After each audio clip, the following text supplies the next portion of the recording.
Mr. Yang, do you think there's already enough evidence out there to impeach the president? Please respond. I support impeachment, but we shouldn't have any illusions that impeaching Donald Trump will, one, be successful, or two, erase the problems that got him elected in 2016. We're standing in the great state of Ohio, the ultimate purple state, the ultimate bellwether state. Why did Donald Trump win your state by 8 points?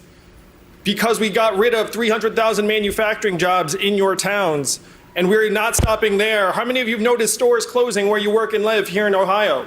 Raise your hands. It's not just you. Amazon alone is closing 30% of America's stores and malls, soaking up $20 billion in business while paying zero in taxes. These are the problems that got Donald Trump elected, the fourth industrial revolution. And that is going to accelerate and grow more serious regardless of who is in the Oval Office. The fact is, Donald Trump, when we're talking about him, we are losing. We need to present a new vision, and that even includes talking about impeaching Donald Trump. Mr. Yang, your main solution to job loss from automation is a universal basic income. Why is giving people $1,000 a month better than Sanders' plan to guaranteeing them a job? I am for the spirit of a federal jobs guarantee, but you have to look at how it would actually materialize in practice. What are the jobs? Who manages you? What if you don't like your job? What if you're not good at your job? The fact is, most Americans do not want to work for the federal government. And saying that that is the vision of the economy of the 21st century, to me, is not a vision that most Americans would embrace. Also, Senator Sanders' description of a federal jobs guarantee does not take into account the work of people like my wife, who's at home with our 2 boys, one of whom is autistic. We have a freedom dividend of $1,000 a month. It actually recognizes the work that is happening in our families and our communities. It helps all Americans transition. Because the fact is, and you know this in Ohio, if you rely upon the federal government to target its resources, you wind up with failed retraining programs and jobs that no one wants. When we put the money into our hands, we can build a trickle-up economy. From our people, our families, and our communities up, it will enable us to do the kind of work that we want to do. This is the sort of positive vision in response to the fourth industrial revolution that we have to embrace as a party. Senator Warren, you wrote that blaming job loss on automation is, quote, a good story, except it's not really true. So should workers here in Ohio not be worried about losing their jobs to automation? So the data show that we've had a lot of problems with losing jobs, but the principal reason has been bad trade policy. For child care, instead of having to pay 20% of their income for it. Senator Warren, I've been talking to Americans around the country about automation, and they're smart. They see what's happening around them. Their Main Street stores are closing. They see a self-serve kiosk in every McDonald's, every grocery store, every CVS. Driving a truck is the most common job in 29 states, including this one. 3.5 million truck drivers in this country, and my friends in California are piloting self-driving trucks. What is that going to mean for the 3.5 million truckers or the 7 million Americans who work in truck stops, motels, and diners that rely upon the truckers getting out and having a meal? Saying this is a rules problem is ignoring the reality that Americans see around us every single day. Senator Warren, respond, please. So I understand that what we're all looking for is how we strengthen America's middle class. And actually, I think the thing closest to the universal basic income is Social Security.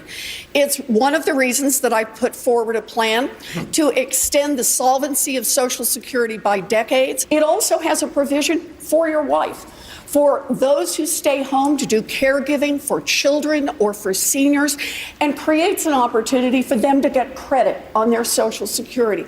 So after a lifetime of hard work, people are entitled to retire with dignity. Thank you, Senator Warren. I see this as an important question about I want to understand the data on this. Senator, thank you very much. I want to make sure we're responding to make this work. Your time is up. I want to give Congresswoman Gabbard a chance to respond.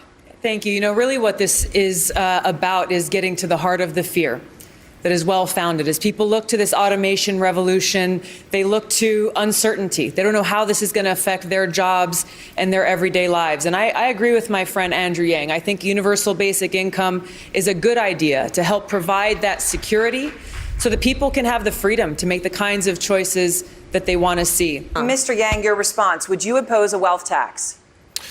Senator Warren is 100% right that we're in the midst of the most extreme winner-take-all economy in history. And a wealth tax makes a lot of sense in principle. The problem is that it's been tried in Germany, France, Denmark, Sweden, and all those countries ended up repealing it because it had massive implementation problems and did not generate the revenue that they'd projected. If we can't learn from the failed experiences of other countries, what can we learn from? We should not be looking to other countries' mistakes. Instead, we should look at what Germany, France, Denmark, and Sweden still have, which is a value-added tax. If we give the American people a tiny slice of every Amazon sale, every Google search, every robot truck mile, every Facebook ad, we can generate hundreds of billions of dollars and then put it into our hands because we know best how to use it. Thank you. Thank you. Mr. Yang, your response to Putin and Russia. Of course. We have to look at the chain of events. How did we get here? The fact is we're falling apart at home, so we voted in Donald Trump, and he's now led us down this dangerous path with erratic and unreliable foreign policy. We have to let Russia know, look, we get it. We've tampered with other elections, you've tampered with our elections, and now it has to stop. And if it does not stop, we will take this as an act of hostility against the American people. I believe most Americans would support me on this. But Russian hacking of our democracy is an illustration of the 21st century threats. Artificial intelligence, cybersecurity, climate change, loose nuclear material, military drones, and non-state actors. These are the threats that are going to require our administration to catch up in terms of technology. We all know we are decades behind the curve on technology. We saw when Mark Zuckerberg testified at Congress the nature of the questioning. As Commander-in-Chief, I will help pull us forward. Thank you. Mark, and that's going to be a huge responsibility of the next Yang. president. Thank I you, want Mr. Yang. to respond to Mr. Yang. I don't see a moral equivalency between our country and Russia. Vladimir Putin is someone who has shot down planes over Ukraine, who has poisoned his opponents, and we have not talked about what we need to do to protect ourselves from Russia invading our election. Mr. Yang, you want to decriminalize the possession and use of small amounts of opioids, including heroin. How would that solve the crisis? That's exactly right. And we have to recognize this is a disease of capitalism run amok. There was a point when there were more opiate prescriptions in the state of Ohio than human beings in the state of Ohio. And for some reason, the federal government thought that was appropriate.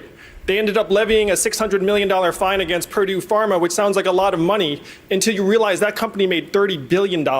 They got a 2% fine, and they killed tens of thousands of Americans 8 an hour. So if the government turned a blind eye to this company spreading a plague among its people, then the least we can do is put the resources to work in our communities so our people have a fighting chance to get well. Even though this is not a money problem, we all know this is a human problem.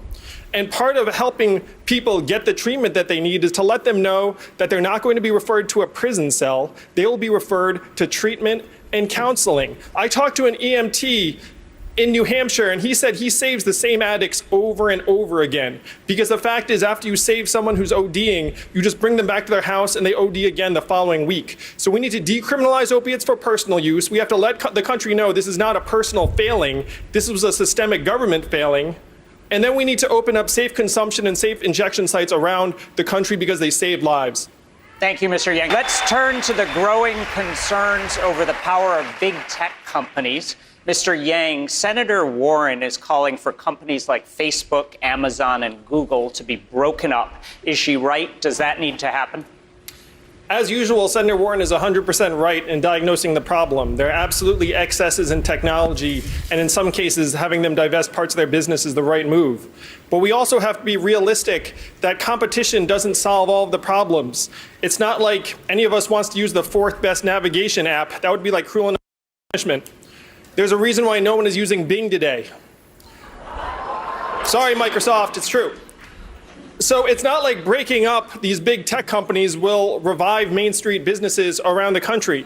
And as the parent of 2 young children, I'm particularly concerned about screen use and its effect on our children.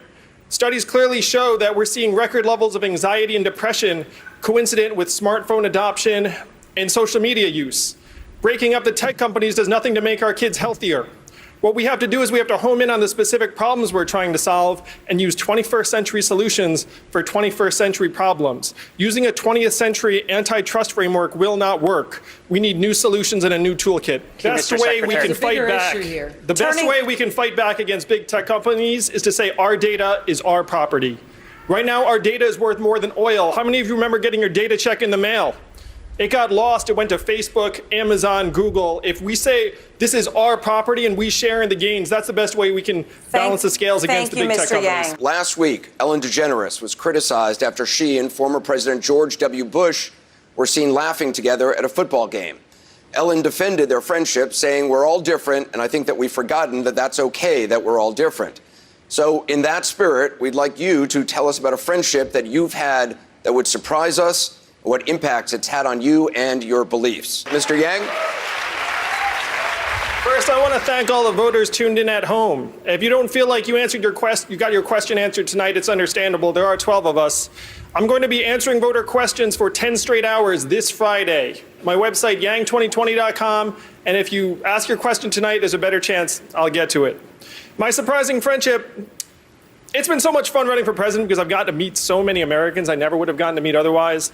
The friendship that sticks out for me is a guy named Fred, who's an avid Trump supporter, a trucker. He let me ride in his truck for hours. He spent some time in jail. I heard about his experiences trying to get other people off of drugs.